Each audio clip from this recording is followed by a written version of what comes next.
अरे पापैरी के जान महा नदी अपार इंद्रावती पत्थरे तोर पैया महो पावन बनो तोर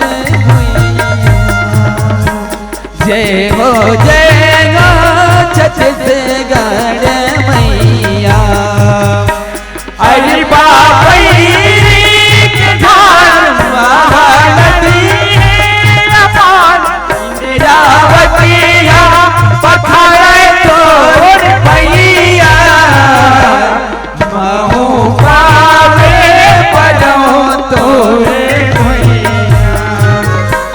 जय हो छत्तीसगढ़ मैया।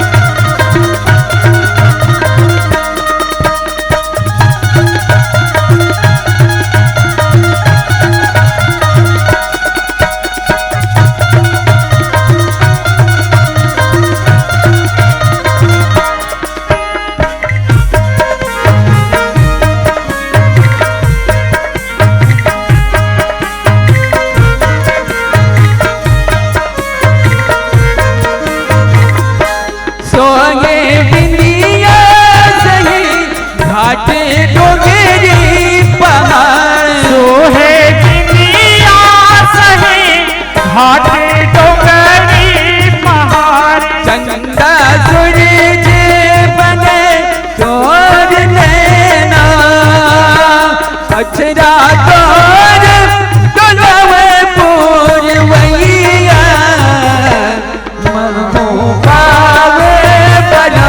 तोर भैया।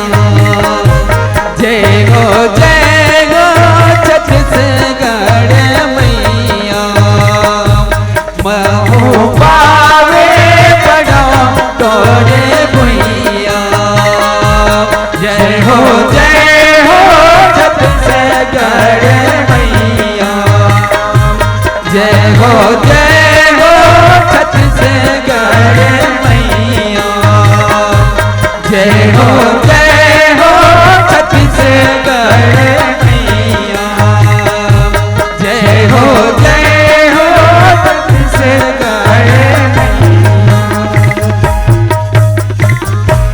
जोहार संगवारी हो, अगर आप मन ला हमार वीडियो पसंद ही सोही तो वीडियो ला लाइक करो और चैनल ला सब्सक्राइब जरूर करो और हाँ बेल आइकन ला जरूर दबाओ ताकि हमार नवा अवैया वीडियो आप मन ला सबले पहले मिले। जय जोहार, जय छत्तीसगढ़।